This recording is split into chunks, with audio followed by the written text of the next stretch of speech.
Assalamualaikum warahmatullahi wabarakatuh dan salam sejahtera. Alhamdulillah, bersyukur kita kehadrat Allah Subhanahu Wa Taala dapat kita bersiaran secara langsung pada pagi Jumaat yang mulia ini dalam membicarakan mengenai perpustakaan keluarga atau sudut nilam at home. Untuk pengetahuan semua, bermula 1 hingga 30 April 2021, PSS SK Pianggu akan menganjurkan pelbagai pertandingan dan aktiviti sempena Bulan PSS SK Pianggu 2021 bagi merealisasikan pelaksanaan Dekad Membaca Kebangsaan 2021-2030 dengan slogan Malaysia Pembaca. Para audien yang dikasihi sekalian, boleh lihat link CJ penyertaan di bahagian description dan link ini akan dibuka pada jam 11 pagi. Bersama saya pada pagi ini, Puan Nur Syamsila binti Sahak iaitu Ketua Perpustakaan Awam Daerah Rompin. Apa khabar Puan? Baik, Alhamdulillah. Terima kasih Puan kerana sudi menerima undangan dari kami. Sebelum kita meneruskan bicara kita pada pagi ini, marilah kita mengenali sedikit mengenai Puan Nur Syamsila. Bak kata pepatah, tak kenal maka tak cinta. Jom sama-sama kita saksikan.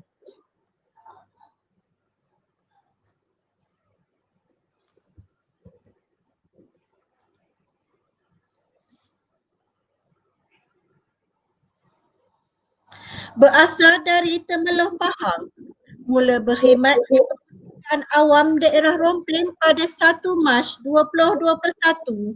Sebelum itu, beliau merupakan Ketua Unit Gerakan Membaca dan Literasi Perbadanan Perpustakaan Awam Pahang selama 5 tahun. Berpengalaman sebagai penceramah bengkel dan urustia pertandingan perpustakaan keluarga daerah Jerantuk dan Rompin 2020. Beliau yang dimaksudkan Puan Syamsila binti Sahak, Ketua Perpustakaan Daerah Rompin. Begitulah tadi tayangan slide mengenai Puan Nur Syamsila. Sebelum itu, diingatkan pada semua jika ada pertanyaan bolehlah ditulis di ruangan chat. Baiklah, tanpa membuang masa, saya mempersilakan Puan Nur Syamsila untuk memberi pendedahan dan maklumat awal serta gambaran bagaimana ingin mewujudkan perpustakaan keluarga atau sudut nilam at home di rumah masing-masing, terutamanya keluarga warga SK Pianggu selaras dengan pertandingan sudut nilam at home anjuran bersama PSS SK Pianggu dan Perpustakaan Awam Daerah Rompin. Dipersilakan. Okey, terima kasih kepada Cikgu Rahayu. Assalamualaikum dan selamat pagi semua. Okey, pertama sekali saya ingin mengucapkan banyak terima kasih kepada pihak sekolah SK Pianggu dan juga pihak PSS SK Pianggu, Cikgu Ayu kerana bersudi berkolaborasi dengan pihak Perpustakaan Awam Daerah Rompin dalam menganjurkan sesi perkongsian pada pagi ini dan juga pertandingan sudut nilam at home.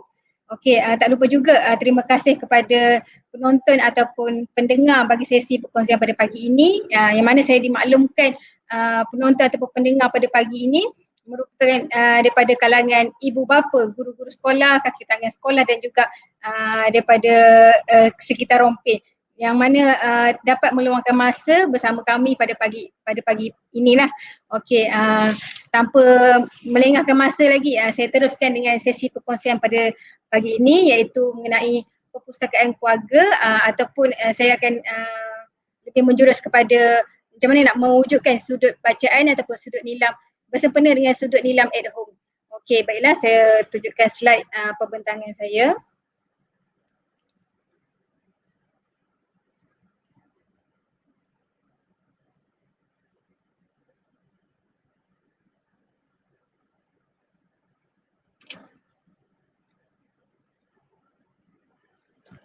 Okey.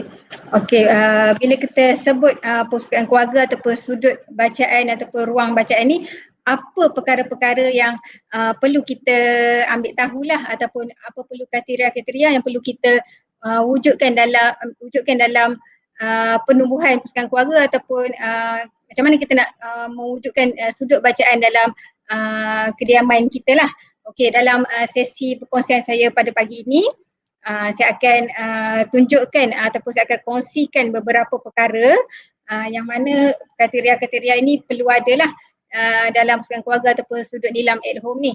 Okey, pertama kali saya akan bagi tahulah apa itu definisi mengenai perpustakaan keluarga. Okey, kemudian tujuan perlunya kita ada perpustakaan keluarga ataupun sudut bacaan di rumah masing-masing lah. Okey, seterusnya apa dia cabaran dan peranan ibu bapa dalam menggalakkan pembacaan di rumah, dan seterusnya saya akan kongsikan juga bagaimana kita ibu bapa ataupun guru-guru ke nak menguruskan perpustakaan keluarga di rumah lah ataupun sudut bacaan di rumah. Okey, seterusnya saya akan kongsikan bagaimana kita nak mendapatkan bahan bacaan bagi sudut bacaan kita di rumah, dan seterusnya bagaimana apabila kita terima buku tersebut ataupun kita beli buku tersebut, bahan bacaan tersebut, macam mana kita nak susun bahan bacaan tersebut di rumah kita. Okey. Okey, seterusnya okey. Ini apa itu sudut perpustakaan keluarga ataupun sudut ruang bacaan di rumah lah ataupun di kediaman. Bila sebut perpustakaan keluarga ni nampak macam besar, tapi tak, sebenarnya dia kalau menjurus kepada sudut nilam at home ni, dia tak kisah bilik ke ataupun ruang kecil ke, itu pun sudah dikira sebagai sudut perpustakaan keluarga. Yang mana sudut perpustakaan keluarga ni dia merupakan ruang, sudut ataupun bilik bagi menempatkan bahan bacaan. Tak kira lah dari segi bahan elektronik ataupun bahan-bahan bercetak. Yang mana ia yang menjadi sumber rujukan kepada ahli keluarga kita lah. Okey. Seterusnya, kenapa kita perlu ada perpustakaan keluarga di rumah ataupun kenapa perlu wujudnya ruang bacaan ataupun sudut perpustakaan di rumah ni. Yang pertama sekali, yang seperti kita sedia maklum sebagai ibu bapa, kita ni berperanan dalam menanam serta membina tabiat membaca anak-anak ni daripada awal usia sehingga mereka besar. Dan juga kita perlu memberi pendedahan kepada anak-anak khususnya tentang buku atau ilmu pengetahuan daripada mereka masih muda lah. Dan sudut bacaan ini adalah sebagai salah satu ruang penyimpanan bahan-bahan agar bahan-bahan yang kita ada ataupun koleksi-koleksi yang kita ada ni tidak berselerak, tidak diletak merata-rata sehingga kita susah nak mencarinya semula. Okey, dan seterusnya kenapa kita perlu ada sudut ataupun ruang bacaan di rumah ni, iaitu sebagai orang kata sebagai tempat ataupun ruang untuk kita beriadah bersama ahli keluarga yang lain. Okey, seterusnya yang paling penting sekali bila kita dah ada bahan ataupun koleksi ataupun buku, sudut ini diperlukan bagi kita ruang istimewa lah supaya kita lebih menghargai dan menilai bahan bacaan dan ilmu pengetahuan bagi rujukan di masa akan datang. Okey, seterusnya ianya sudut bacaan ini sebagai salah satu cara untuk kita menggalakkan ahli keluarga kita ni agar mengumpul bahan bacaan, tak kiralah sama ada bercetak ataupun tidak bercetak, supaya ia dapat disusun dengan cara sistematik dan mudah untuk kita membuat pencarian daripada masa akan datang lah. Okey. Okey, seterusnya saya akan kongsikan sedikit lah. Mungkin perkara-perkara ni ibu bapa ataupun guru-guru, cikgu-cikgu dah maklum ataupun dah biasa menghadapi perkara-perkara ni lah, iaitu cabaran dan peranan ibu bapa dalam menggalakkan pembacaan di rumah. Okey. Okey, dalam topik ni saya kongsikan sedikit lah kenapa perlunya membaca dan faktor-faktor dalam mendorong kita untuk membaca, dan kenapa kurangnya kita ni membaca, dan apa dia peranan kita sebagai ibu bapa dalam menggalakkan budaya membaca dalam kalangan ahli keluarga kita. Okey. Okey, semua rasanya maklum dah kenapa kita perlu membaca. Dalam Islam pun ada tekankan kita ni perlu membaca untuk mencari ilmu pengetahuan, dan dalam kita menjalani kehidupan seharian memang kita perlukan ilmu pengetahuan. Jadi bila perlukan ilmu pengetahuan ni salah satu caranya adalah melalui pembacaan. Okey, pentingnya pembaca ni iaitu selain menambah ilmu pengetahuan, kita dapat meningkatkan penggunaan tata bahasa. Kita tahu perkataan-perkataan lain sama ada dalam bahasa Melayu ke, bahasa Inggeris ke. Okey. Yang ketiga, minda kita lebih terbuka dan luas. Sebab apa? Sebab kita banyak ilmu pengetahuan dalam pelbagai bidang. Tak kira lah dalam bidang matematik ke, sains dan alam sekitar dan seterusnya. Membaca ni kita dapat gunakan sebagai aktiviti yang berfaedah di masa lapang kita lah dan sebagai hobi kita.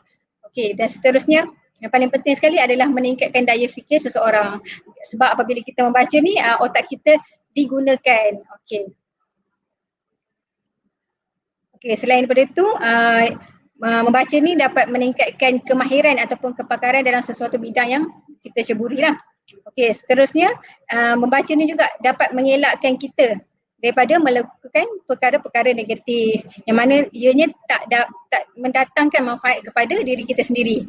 Okey, seterusnya bagi setengah individu membaca ni dapat dia dapat memperoleh kepuasan ataupun keseronokan diri. Okey. Dan juga membaca ni ialah sebagai satu terapi bagi menenangkan fikiran dan mengurangkan bebanan ataupun stres lah. Sebab dalam pembacaan juga dia dapat meredakan stres kita bila kita baca bahan bacaan yang contoh macam kategori motivasi ataupun kategori lawak lah macam tu. Okey, dan seterusnya bila kita membaca ni, bila kita dah dapat satu-satu ilmu tu kita dapat pula berkongsi dengan orang lain. Apa yang kita dah dapat kita sebarkan kepada orang lain. Macam tu lah. Okey. Okey, seterusnya siapa yang mendorong kita untuk membaca? Pertama sekali mestilah diri kita sendiri. Kita kena motivasikan diri kita sendiri, kita memang perlu membaca. Okey, seterusnya ibu bapa.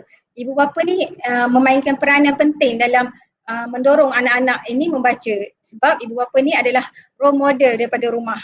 Okey, seterusnya rakan-rakan. Rakan-rakan juga memainkan peranan penting lah dalam mendorong kita ni untuk membaca. Okey, dan juga daripada dorongan guru ataupun pensyarah ataupun idola kita, mungkin kita ada minat satu-satu public figure ni, orang kata artis ke apa, dan artis tu pula memberi image yang positif dalam bidang pembacaan. Jadi itu pun salah satu orang kata yang mendorong kita ni untuk lebih minat untuk membaca. Okey, seterusnya. Okey, ini pun kita kena ambil tahu kenapa kita ni kurang membaca. Okey, kenapa kita ni kurang membaca? Mungkin salah satu faktor yang kenapa kita kurang membaca ni adalah bila kita ni tak ditekankan dengan kepentingan membaca. Jadi kita sebagai ibu bapa, kita kena sentiasa mengingatkan anak kita ataupun ahli keluarga yang lain kenapa pentingnya membaca. Okey, dan seterusnya faktor kenapa kita ni kurang membaca adalah tidak menitik beratkan budaya membaca lah macam tadi lah. Dia tak tahu apa itu kepentingan membaca, apa yang dapat kita peroleh daripada membaca. Okey, seterusnya faktor yang lain adalah harga buku yang mahal. Okey, harga buku yang mahal dia punya maksudnya cara mengatasinya boleh datang ke perpustakaan, pinjam buku berkenaan lah kalau ada di perpustakaan yang terhampir. Okey, ataupun boleh buat pinjaman sesama rakan-rakan ke. Okey. Okey, seterusnya bila seseorang tu merasakan membaca tu sebagai aktiviti yang membosankan. Okey, yang ni kena pastilah kenapa ia membosankan, sebab apa. Jadi kalau nak start membaca buku, nak mulakan membaca buku, sebab kita ni contohnya kita ni tak minat untuk membaca buku, kita cuba cari bahan bacaan ringan yang mungkin muka surat tak banyak dan cari topik yang kita minat. Contoh kalau kita minat bidang masakan, kita cari buku tentang masakan dan kita bacalah mengikut kita punya orang kata minat. Okey, di situ kita dapat meningkatkan lagi lah keinginan kita untuk membaca. Okey, seterusnya ada yang kata faktor dia kurang membaca sebab kesuntukan masa. Kadang-kadang kalau ada ibu bapa yang bekerja dari pagi sampai petang, malam nak uruskan anak, mungkin tak ada masa untuk membaca. Tapi insyaAllah kita boleh atasi masalah untuk membaca ni. At least kita cubalah tetapkan kalau boleh sehari tu satu muka surat paling kurang. Mungkin sebelum tidur ke, ikut kesesuaian masa masing-masing. Okey, dan seterusnya faktor kurang baca ni dia ada setengah individu tu dia suka membaca bahan-bahan berbentuk hiburan sahaja. Okey, bukan tak boleh, tapi kena seimbangkan jugalah, kena juga cari bahan bacaan yang dapat dapat manfaat kepada kita lah dari segi ilmu pengetahuan. Tak kisahlah bidang apa-apa, ikut minat masing-masing, cuma jangan terlalu membaca perkara-perkara yang kata lara lah, yang untuk hiburan semata-mata. Okey, dan seterusnya orang kata suka untuk mendapatkan bahan sebab tu dia kurang baca. Okey, macam saya beritahu tadi, sama juga masalah dengan harga buku mahal ni. Harga buku mahal dan suka untuk mendapatkan bahan ni, apa dia kita boleh atasi adalah dengan datang ke perpustakaan ataupun buatlah pinjaman dengan jiran tu ada koleksi buku yang berkenaan, bolehlah pinjam sekejap untuk baca kan. Jadi macam tu lah. Okey, dan juga persekitaran sekeliling lah. Kalau kita berada di dalam kawan-kawan ke ataupun ahli keluarga yang tak suka membaca pun, itu merupakan salah satu faktor kenapa diri kita sendiri susah nak, bukan susah nak, kurang minat untuk membaca. Okey, seterusnya saya pergi kepada peranan ibu bapa dalam menggalakkan pembacaan di rumah. Okey, kita sedia maklumlah ibu bapa ni sangat-sangat memainkan peranan yang penting sebab ibu bapa ni lah role model kepada anak-anak di rumah. Okey, dan ini antara peranan-peranannya adalah yang pertama sekali, seperti yang tujuan kita hari ini adalah mengadakan ataupun mewujudkan pusakaan keluarga atau pusakaan mini di rumah. Bila sebut pusakaan keluarga atau pusakaan mini ni, tak semestinya dia kena ada bilik khas, kena ada ruang khas ataupun bilik yang besar-besar untuk meletakkan bahan-bahan ataupun koleksi-koleksi, tak semestinya. Boleh juga sudut ataupun sudut kecil di rumah di mana-mana sahaja.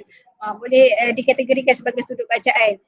Asalkan kita ada satu sudut khas untuk menempatkan koleksi ataupun bahan bacaan. Okey, seterusnya kita sebagai ibu bapa ni kita kena bagi sokongan lah dengan galakkan kepada anak-anak untuk membaca.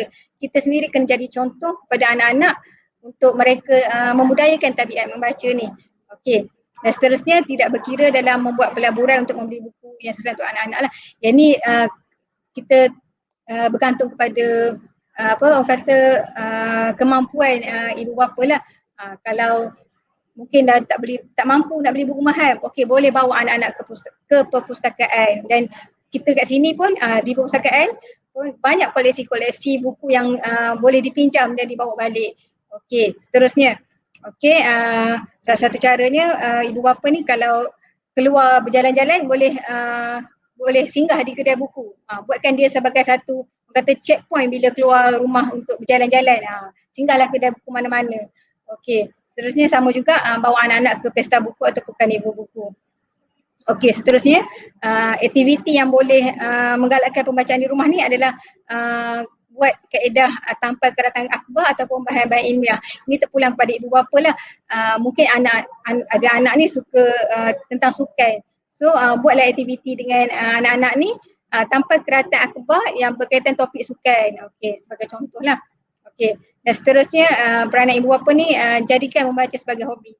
Ibu bapa tu sendirilah kena bagi contoh dulu kenapa pentingnya membaca ni dan buatkan ia sebagai hobi di masa lapang. Okey, dan seterusnya beri hadiah buku sebagai hadiah hari lahir anak-anak. Okey. Okey, ini contoh gambar-gambar pusakaan keluarga yang pernah dianjurkan oleh Perpustakaan Awam Pahang. Okey, seterusnya. Okey, saya terus kepada bagaimana kita nak menguruskan perpustakaan keluarga ataupun sudut bacaan di rumah ni lah. Okey. Okey, ni antara kriteria ataupun keperluan yang kita perlu ada lah untuk perpustakaan keluarga ataupun untuk sudut nilab at home ni. Okey, cuma yang perpustakaan keluarga ni dia orang kata dia macam bunyi macam besar sikit, dia perlu ada semua. Tapi untuk sudut nilab at home ni peserta perlu rujuk semula pada syarat-syarat lah. Okey. Saya pergi kepada untuk panduan menguruskan persatuan keluarga ni ataupun student nilai at home ni, perkara yang perlu ada adalah pertama sekali tempat untuk ataupun tempat atau sudut persatuan keluarga perpustakaan tersebut, koleksi, keperluan asas yang kita perlu ada dalam sudut bacaan ni. Okey, tanda hak milik, peraturan penyimpanan rekod buku dan juga apa dia aktiviti-aktiviti yang kita boleh anjurkan bersama ahli keluarga. Okey, bagi pemilihan tempat ataupun ruang ni sebenarnya tak terhad kepada keperluan untuk perlunya satu bilik khas ataupun sebagainya, tapi terpulang kepada keluasan kediaman masing-masing. Kalau ada bilik khas yang boleh menempatkan sudut bacaan tu, itu dah satu bonus lah. Kalau tak ada, kalau keluasan kediaman tak berapa luas, mungkin boleh buat satu sudut lah yang kalau boleh kita biarlah satu sudut tu dia jauh sikit daripada gangguan. Contoh jauh sikit daripada tempat kita menonton TV dan sebagainya lah. Okey. Okey, tentang perpustakaan keluarga ni, nak mewujudkan perpustakaan keluarga ni, dia tak ada salah atau betul. Dia terpulang kepada kreativiti ibu bapa ataupun ahli keluarga tu dalam mendekorasi ataupun menguruskan ruang bacaan tersebut. Tapi kalau nak masuk pertandingan, kita kena patuhilah syarat-syarat yang diperlukan ataupun kriteria-kriteria yang kita perlukan untuk dipenuhi lah untuk masuk pertandingan. Okey. Okey, ni contoh lah.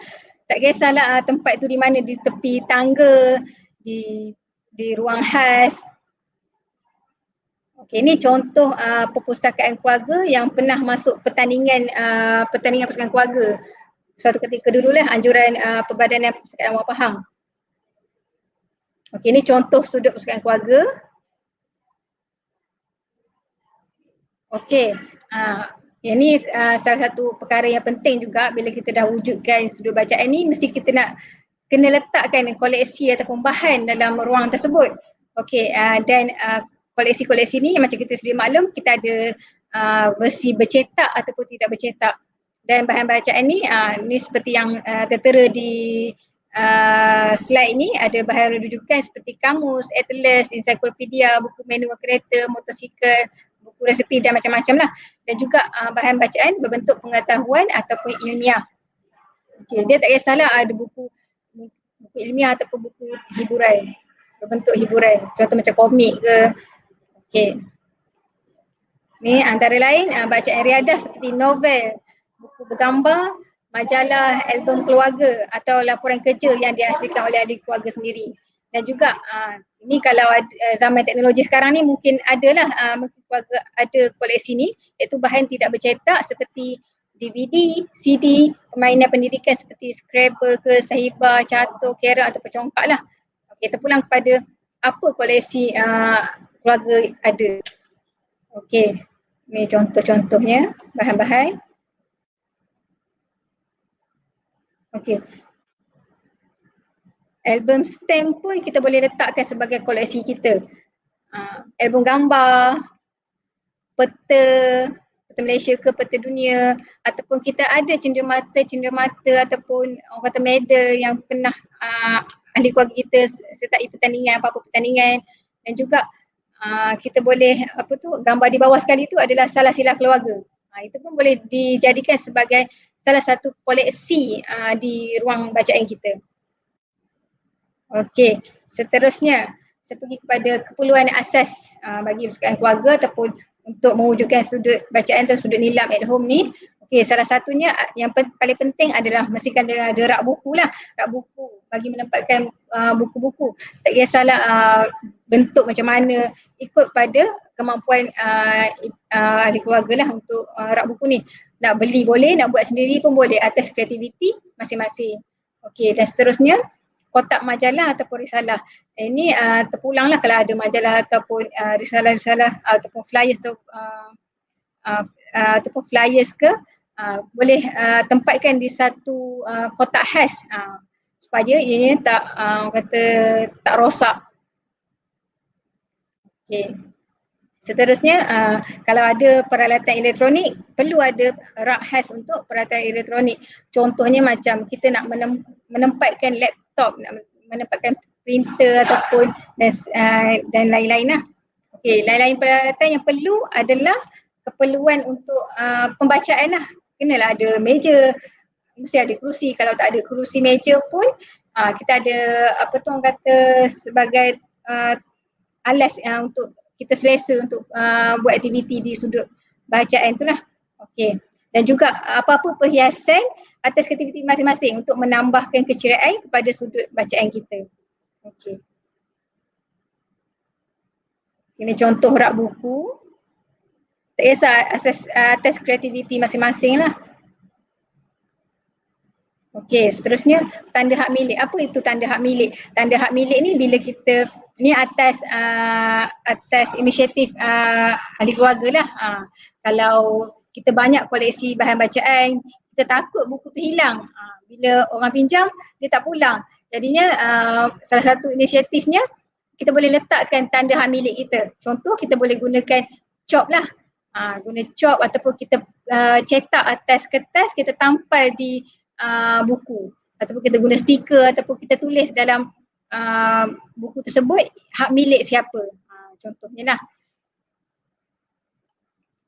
Dan seterusnya, ini kalau sudut bacaan kita kat rumah, kita ada wujudkan peraturan. Maksudnya bila kita buka penggunaan sudut bacaan kita atau pusakaan kita kepada orang lain, kepada jiran ke, kepada kawan-kawan, saudara mara, kita bolehlah menetapkan peraturan ni. Ini terpulanglah kepada tuan-tuan dan puan-puan. Okey, contoh peraturan yang kita boleh letakkan adalah sama je macam peraturan kita nak masuk perpustakaan awam. Mesti ada waktu pembukaan. Bila kita nak buka sudut bacaan kita tu pada kawan-kawan ataupun jiran-jiran. Kalau kita ada kat rumah waktu hujung minggu, kita buka waktu hujung minggu. Sebagai contohnya lah. Dan buku pendaftaran ahli. Okey, kalau ada kawan-kawan ataupun jiran-jiran nak buat pinjaman buku kita di rumah, kita wujudkan buku pendaftaran ahli. Okey, supaya kita tahu siapa yang mendaftar sebagai ahli dan siapa yang pinjam kita punya bahan bacaan ni. Okey, dan seterusnya peraturan pinjaman ni contohnya macam satu buku boleh pinjam berapa lama ataupun berapa buah buku boleh dipinjam dalam satu-satu masa. Okey, dan seterusnya kita ada kad pinjaman kalau ada yang mendaftar sebagai ahli lah.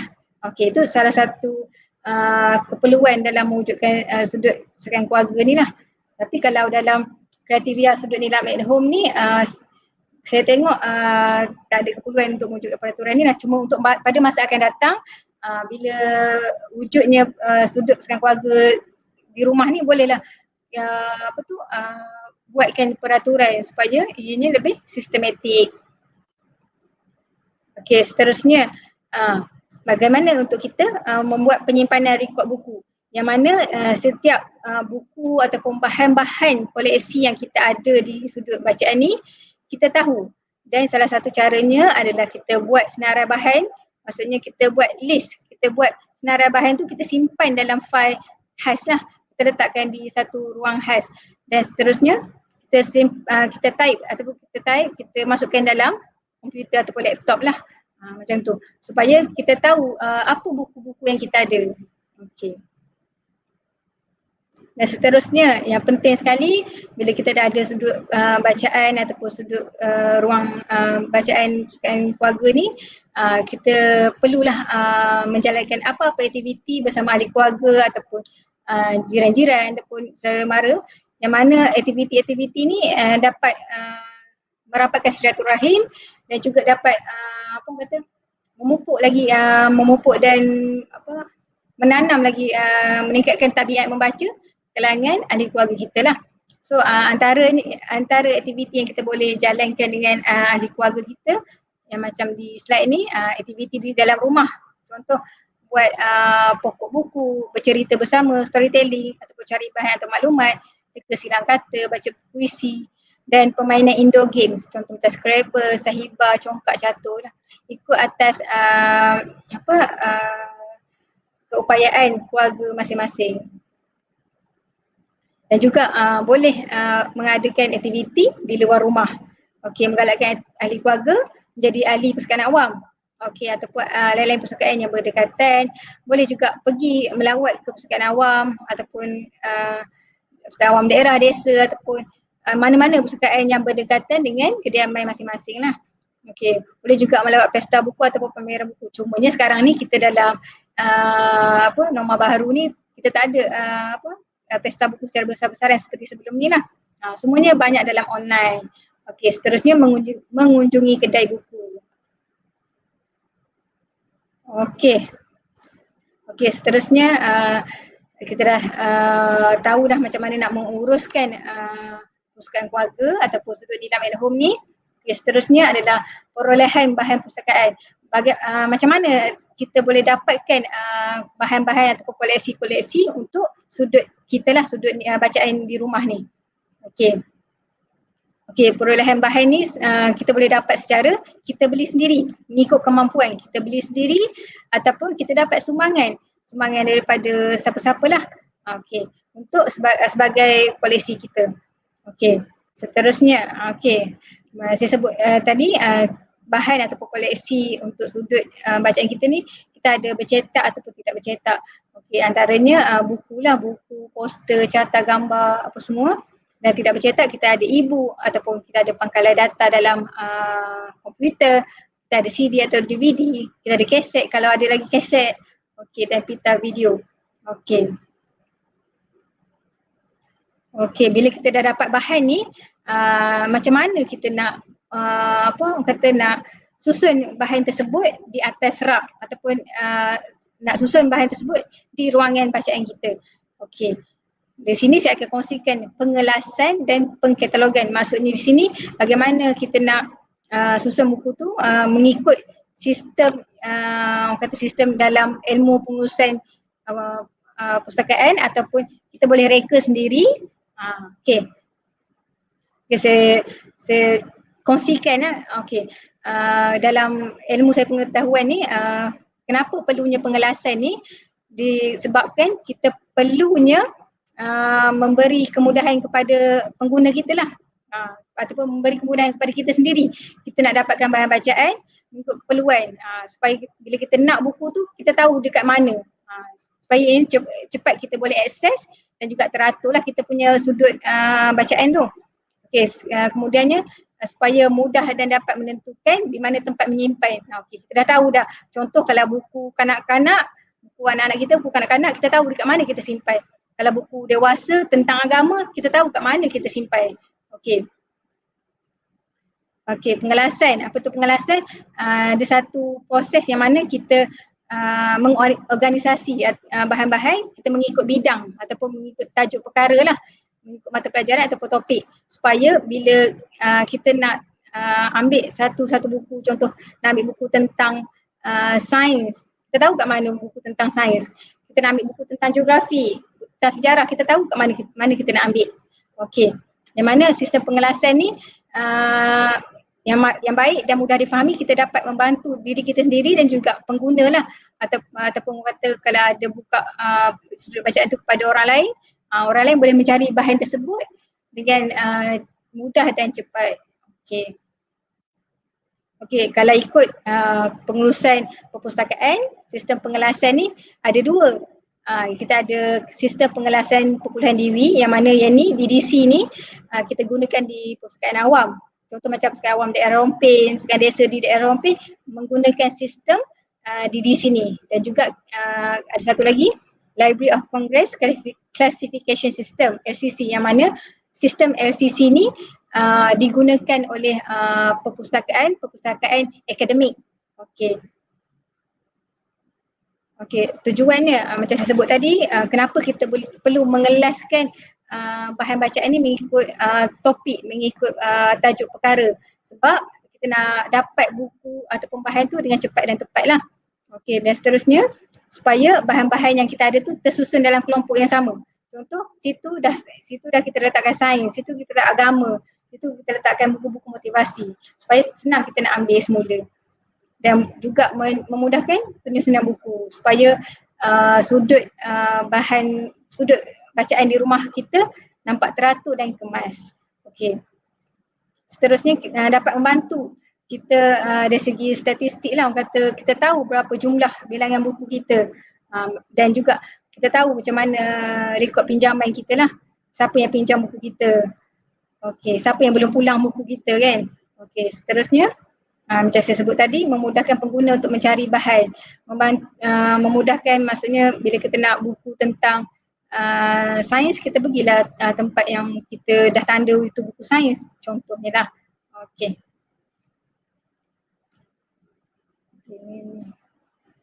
Okey.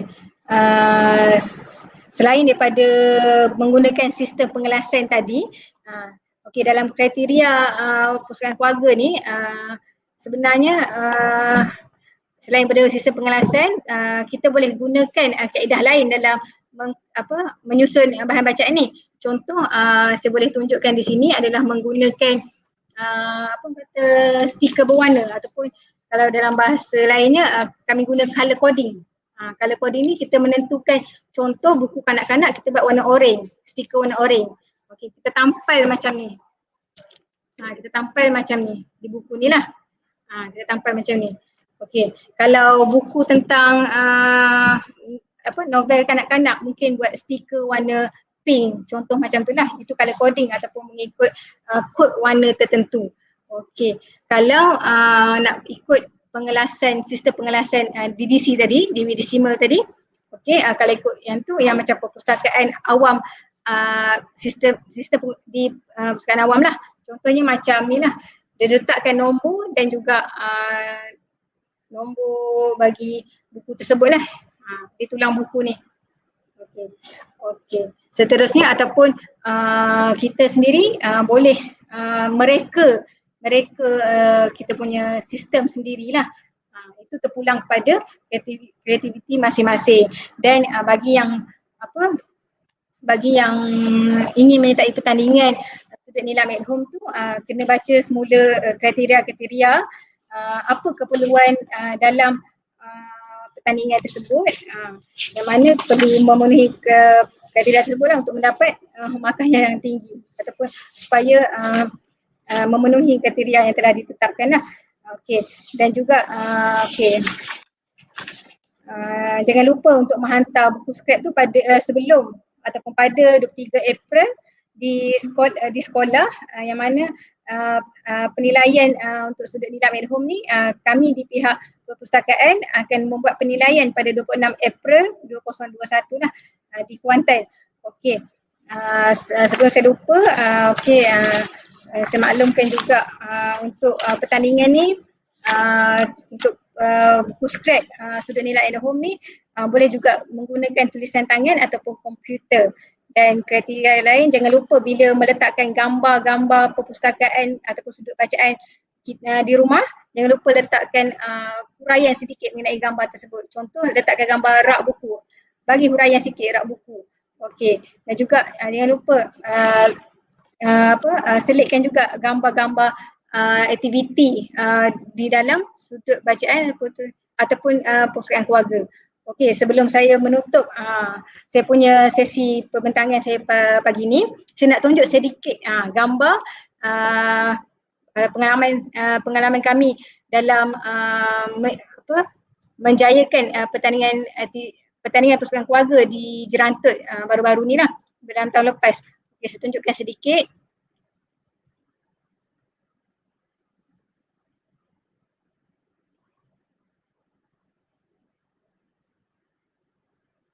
Okey, ni contoh rak yang digunakan oleh peserta pertandingan perpustakaan keluarga di Jerantut lah. Saya minta maaf saya tak dapat nak bagi yang gambar rompeng punya sebab tak ada kopi dalam laptop saya lah. Okey, ni contohnya lah. Tengok koleksi yang ditempatkan. Koleksi-koleksi antik. Dia letakkan radio walaupun dia tak guna, tapi dia letak juga di situ sebagai satu orang kata sudut galeri dia lah. Okey. Dan juga dia menggunakan color coding. Contoh macam novel dewasa, dia letakkan stiker berwarna pink sebagai contoh. Dan seterusnya. Okey, kat sini dia letakkan rak, ikut kreativiti lah. Dia bagikan pohon kasih Sufian, dia punya tajuk rak di situ. Situ dia letakkan sudut agama, dia letakkan buku-buku agama untuk kategori kanak-kanak. Okey, ni contoh dia buat pameran. Dia buat pameran tabung daripada buluh. Yang ni dia atas kreativiti dia lah, maksudnya dia buat sendiri. Okey, ni contoh rekod-rekod penggunaan perpustakaan peserta masa tu lah. Dia ada rekod perolehan bahan, rekod pembelian buku. Lepas tu dia ada buat juga laporan aktiviti. Apa aktiviti yang dia buat sepanjang itulah wujudnya sudut bacaan dia di rumah. Okey.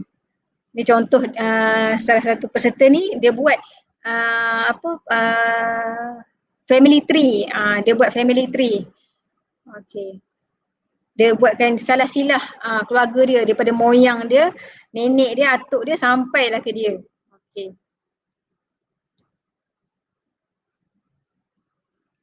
Seterusnya, okey, ini saya sebut tadi tu. Ini pun barang-barang antik pun boleh dibuat sebagai koleksi kita di perpustakaan kita lah. Okey. Dia letak apa semua barang-barang lama di satu sudut. Okey. Ini contoh hadapan kerusi keluarga peserta ni lah. Okey, ni contoh lagi. Okey, dia letak apa? Dia letak sudut, dia bagi nama sudut kecemerlangan. Okey, kat sini dia letaklah medal ataupun piala yang mana yang ni pertandingan-pertandingan ataupun sukan-sukan yang disertai oleh anak-anak peserta ni lah. Okey, seterusnya. Okey, ini contoh gambar rak yang digunakan. Okey. Okey, ni yang tadi juga. Dia bagi nama sudut ni sudut warisan keluarga. Dia menempatkan barang-barang ataupun koleksi-koleksi zaman dulu kala lah. Okay. Dia ada kad kereta Jawi, batu giling. Okey. Ini contoh-contoh lagi koleksi-koleksi yang mana bahan-bahan ataupun koleksi di perpustakaan ataupun sudut bacaan ni tak semestinya buku. Okey, dia koleksi peribadi pun boleh dikategorikan sebagai bahan di perpustakaan keluarga kita lah. Okey, itu saja perkongsian saya dalam gambar ni. Okey, akhir sekali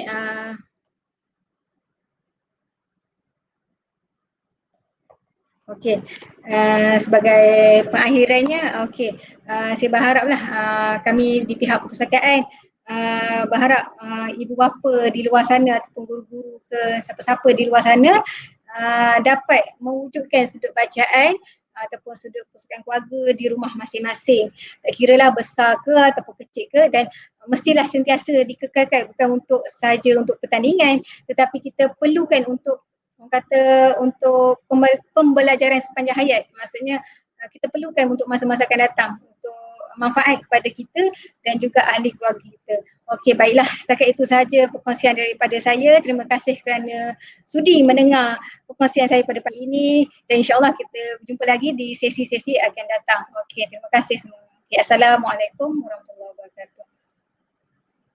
Waalaikumsalam warahmatullahi wabarakatuh. Terima kasih sekali lagi pada Puan Samsila. Alhamdulillah lebih kurang selama 45 minit kita bersiaran pada hari ini. Kita anggarkan 30 minit saja ya, tapi dah sampai juga 45 minit hari ini, alhamdulillah. Diharapkan dengan penerangan yang diberikan oleh Puan Nur Samsila tadi dapat memberi idea kepada semua. Okey, sebelum saya menutup tirai acara kita pada pagi ini, dengan sukacita yang saya nak maklumkan bahawa terdapat 3 program yang ada anjuran bersama dengan Perpustakaan Awam Daerah Rompin, iaitu teater pembaca bagi bahasa Inggeris tahap 1. Yang kedua, ulasan buku kegemaran saya bahasa Melayu tahap 2, dan juga ulasan buku terbuka kepada ibu bapa, iaitu sempena Jom Baca 10 Minit ya Puan, yang akan diadili oleh juri-juri daripada Perbadanan Perpustakaan Awam Pahang dan juga Perpustakaan Awam Daerah lah. Betul ya Puan? 3 program kita anjur bersama, berkolaborasi bersama-sama dengan Perpustakaan Awam Daerah Rompin. Okey, diharapkan ikatan jalinan ini akan terus terjalin di masa-masa akan datang, insya-Allah. Sebabnya antara kita memang dari dulu lagi sentiasa bersama, bergerak seiring dan sejalan lah. Okey, jom warga SK Pianggu sama-sama sertai pertandingan sudut nilam at home. Borang pendaftaran boleh didapati di PSS SK Pianggu bermula 5 April 2021. Para audien boleh scan QR code yang tertera untuk sijil pada hari ini. Sekian saja. Assalamualaikum dan semoga berjumpa lagi. Terima kasih.